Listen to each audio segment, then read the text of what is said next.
بے شک رسول کریم صلی اللہ علیہ وآلہ وسلم نے فرمایا، قسم ہے اس ذات کی جس کے ہاتھ میں میری جان ہے، تم میں سے کوئی بھی ایماندار نہ ہوگا جب تک میں اس کے والد اور اولاد سے بھی زیادہ اس کا محبوب نہ بن جاؤں۔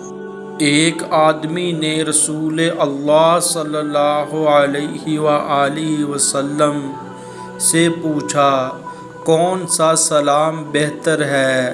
آپ صلی اللہ علیہ وآلہ وسلم نے فرمایا کہ تو کھانا کھلائے اور ہر شخص کو سلام کرے، خواہ اس کو تو جانتا ہو یا نہ جانتا ہو۔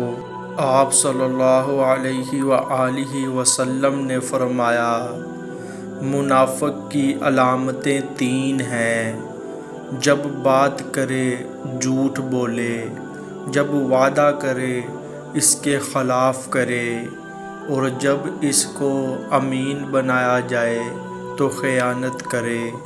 رسول اللہ صلی اللہ علیہ وآلہ وسلم نے فرمایا، جو شخص شب قدر ایمان کے ساتھ محض ثواب آخرت کے لیے ذکر و عبادت میں گزارے، اس کے گزشتہ گناہ بخش دیے جاتے ہیں۔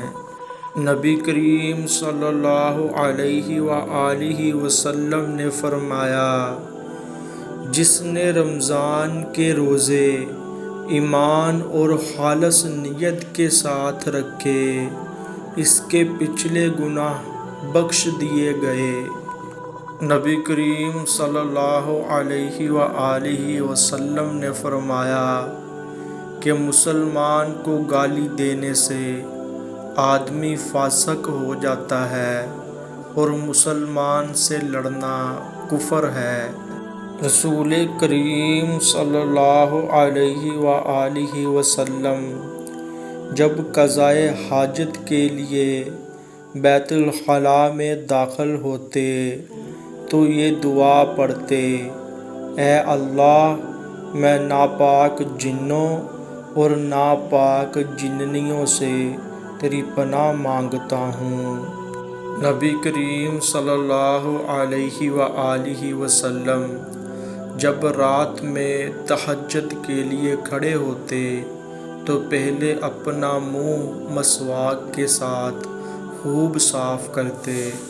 رسول اللہ صلی اللہ علیہ وآلہ وسلم نے فرمایا، سورج اور چاند میں گرہن کسی کی موت کی وجہ سے نہیں لگتا، البتہ یہ دونوں اللہ تعالیٰ کی نشانیاں ہیں، اس لیے جب تم گرہن دیکھو تو نماز پڑھو۔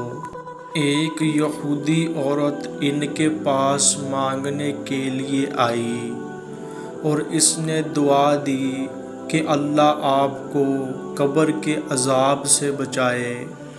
حضرت عائشہ رضی اللہ تعالی عنہا نے رسول اللہ صلی اللہ علیہ وآلہ وسلم سے پوچھا کہ کیا لوگوں کو قبر میں عذاب ہوگا؟